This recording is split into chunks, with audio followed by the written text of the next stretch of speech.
கிறிஸ்து இயேசுவுக்குள் அன்பானவர்களே, இன்று இறைவன் நமக்கு கொடுத்திருக்கிற இறைவார்த்தை திருப்பாடல்கள் 121:7.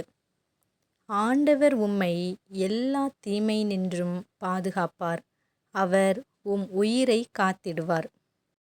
இன்று நீங்கள் வேலை இழந்து, வருமானம் இழந்து, வாழ்க்கையின் விளிம்பில் இருக்கிறீர்களா? நோயினால் பாதிக்கப்பட்டு மனம் நொந்து வேதனையுடன் இருக்கிறீர்களா? இறைவன் உங்களுக்காக கொடுத்திருக்கிற இறைவார்த்தை, ஆண்டவர் உம்மை எல்லா தீமையினின்றும் பாதுகாப்பார், அவர் உம் உயிரை காத்திடுவார்.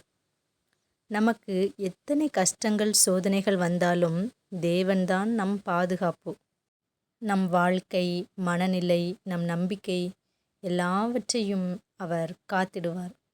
நம் வாழ்க்கையில் வரும் தீமைகள், சோதனைகள், மன அழுத்தங்கள் எல்லாவற்றிலிருந்தும் தேவன் நம்மை காப்பார். நமக்கு நேர இருக்கிற விபத்துக்கள், ஆபத்துக்கள், தீமைகளிலிருந்தும் அனுதினமும் தேவன் நம்மை காக்கிறார், காத்து கொண்டே இருக்கிறார். தினமும் நாம் ஜெபிக்கும்போது இந்த வசனத்தை சொல்லி ஜெபிப்போம். இந்த வார்த்தைகள் உங்களை தொட்டால் லைக் பண்ணுங்க, மற்றவர்களும் பயனடைய ஷேர் பண்ணுங்க. தினமும் இந்த வீடியோ உங்களுக்கு கிடைக்க சப்ஸ்கிரைப் பண்ணுங்க.